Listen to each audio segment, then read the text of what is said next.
Welcome to the Heavy Spoilers Show. I'm your host Definition, aka your insider on the outsider, and with 1 week until the finale, things are really ramping up in the show. Episode 9 is the penultimate entry, and there's a lot to unpack from it. Throughout this video, we're going to be breaking down all of the ins and outs of the episode and its ending. There will be heavy spoilers here, so if you don't want anything ruined, then I highly recommend that you turn off now. Make sure you subscribe to the channel as the finale is right around the corner and you don't want to miss what happens in the last episode.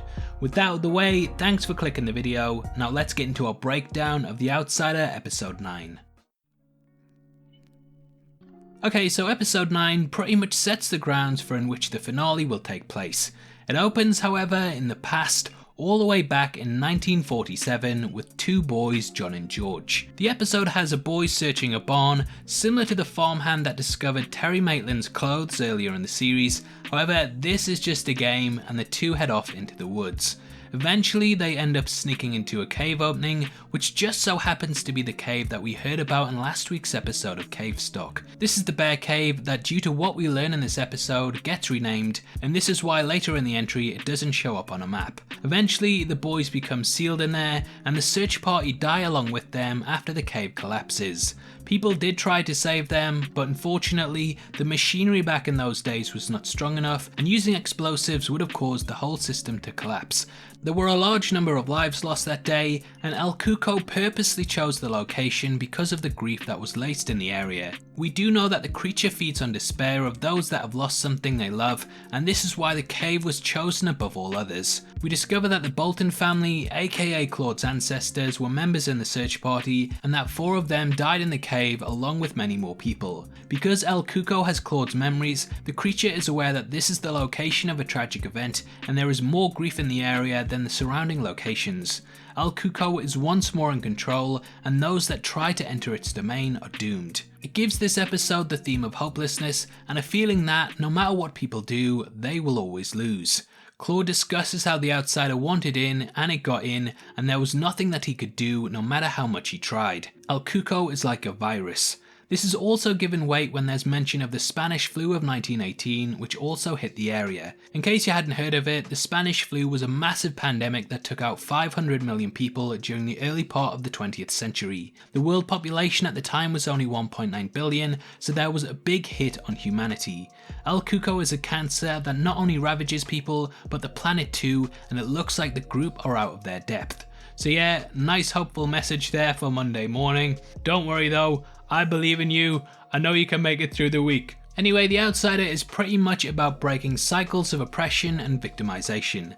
El Cuco has been in a position of power for centuries because of its ability to control those around it. Whether it's the slaves that it takes, or the fact that the police look the other way 99% of the time, the monster very much represents a system that allows it to continue to do what it likes. I don't really think it's a metaphor for the Time's Up movement, but that's the most recent example that I can think of, in which a system was set up in a certain way that allowed certain people in power to do things that they wouldn't normally get away with. There really would have been a feeling of hopelessness to a lot of people who had to go through situations that eventually led to them uniting and speaking up, and you very much get the feeling that Ralph and Co are in over their heads. We know that they have united in order to help one another, and similar to the aforementioned movement, El Cuco has survived for so long because people would rather stay out of things that could lead to trouble. This is exemplified by the fact that a lot of people outside of it just don't want to get involved in whatever's going on, and it really hammers home the message that evil rises when good people refuse to act. However, as I've mentioned, with the group they are united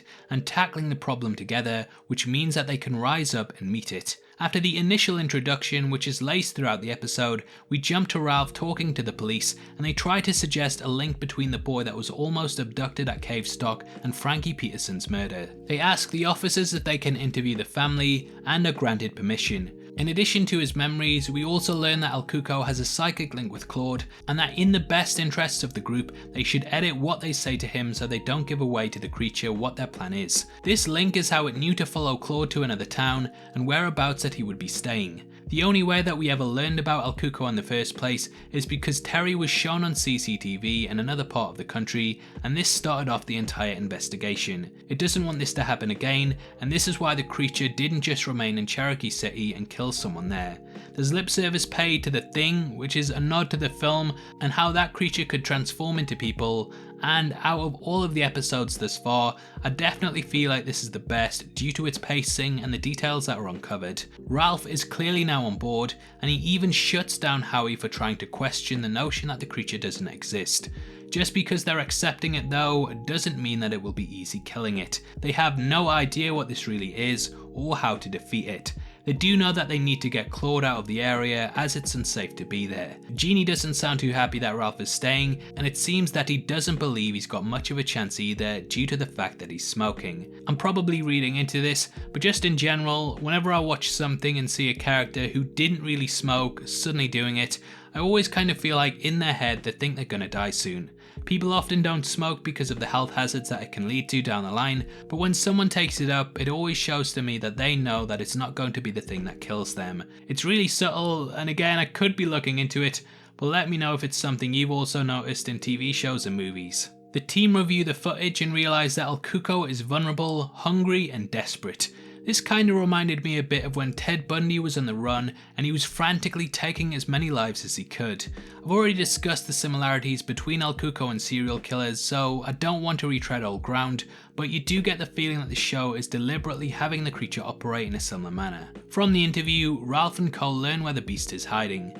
We also learn that the old guy is the grandfather. I know I said it was the dad last time, so my bad. The Santa hairstyle should have given it away, but it didn't.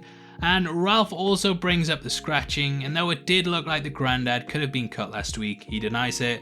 So yeah, draw your own conclusion from that.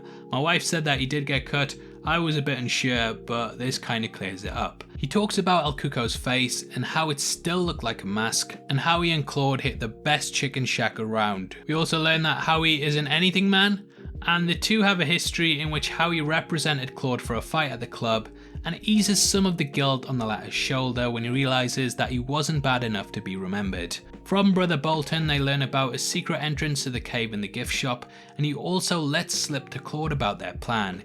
He did it for the right reasons, but now it knows that everyone is on their way. To make matters worse, El Cuco has a sharpshooter on his team that can take them down. Seal, Claude and Howie head out to join them, but it looks like time is running out for everyone.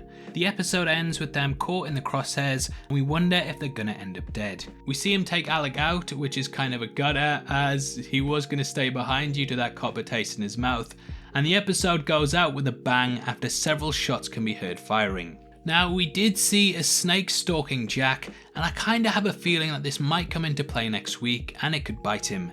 Jack is also wrestling with himself and trying to fight the control that El Cuco has over him, but whether this happens or not, we will see. He obviously has no qualms about shooting people, but yeah, I do hope that he turns to the light in the end. Now, for the rest of the video, we're going to be talking about what happens at the end of the book. We're just 1 week away, and if you don't want to know what happens next week, then I highly suggest that you turn off now. Again, this is big spoilers, and yeah, if you don't want the show ruined, then thanks for checking out the video till this point, and hopefully I'll see you next Monday. Anyway, they managed to make it past Jack and finally get to the creature. This was also shown in the trailer for next week, so not massive spoilers there. However, Holly, being an outsider herself, manages to track the outsider in the caves, and she kills it with a happy slapper, which is a sock filled with balls. She used this in the Stephen King book Mr. Mercedes, but whether it happens here or not, we don't really know, as they haven't really mentioned the prior story with her. In the episode, we also saw Glory and Jeannie talking face to face, and there was lip service paid to the DA asking her to talk with him.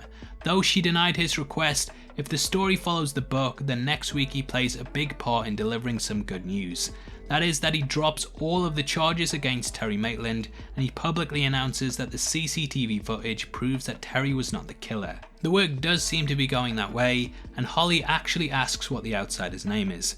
We also see Ralph using a stone to hit something in the cave, so it could be him who is the one to kill the monster. That's pretty much the majority of the plot, but I do think that next week we'll have some surprises.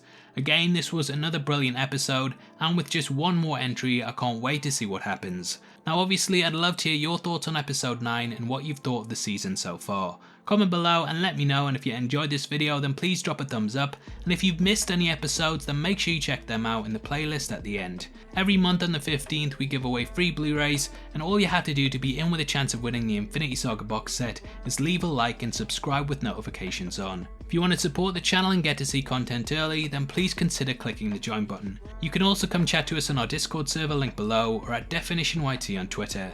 Those are the best ways to keep up to date with the channel, so hopefully we see you over there very soon. This is a channel for people who are never missing television, so if that's the kind of thing you like, you need to subscribe to Definition. Thanks again for taking the time to watch this, you've been the best, and I'll see you next time. Take care, peace.